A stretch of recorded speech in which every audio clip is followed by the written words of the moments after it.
ముందుగా భారత మాజీ ప్రధాని డాక్టర్ మన్మోహన్ సింగ్ అకాల మరణం పట్ల యావత్ దేశం మొత్తం కూడా దిగ్భ్రాంతికి గురైంది. వారి హయాంలో మరి అనేక ఆర్థిక సంస్కరణలు తీసుకొచ్చారు.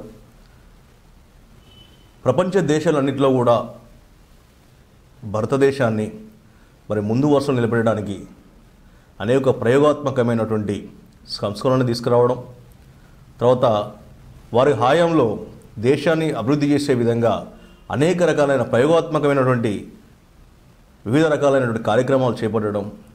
సో వారికే త్రాటి. సో వారు సరే పార్టీ ఏదైనా కూడా వారి మరణం పట్ల దేశం మొత్తం కూడా బాధపడుతూ ఉంది. ఎందుకంటే వారు అజాత శత్రువుగా పేరు పొందినటువంటి వ్యక్తి, చాలా సౌమ్యుడు. సో వారి సంబంధించి చూస్తే గత కొంతకాలంగా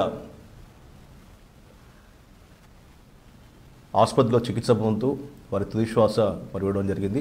వారికి అంజలి మీడియా గ్రూప్ పక్షాన, తర్వాత అందరి టీవీ తరపున ఘన నివాళులు అర్పిస్తూ వారి సేవలు ఈ దేశం మొత్తం కూడా కొనియాడుతూ ఉంది. అలాంటి మరపురాని మనిషి అంటే అలాంటి గొప్ప వ్యక్తి దేశం కోల్పోవడం చాలా బాధాకరంగా తెలియజేస్తూ సో వారికి మరొకసారి అందరి టీవీ పక్షాన నివాళులు అర్పిస్తున్నాం.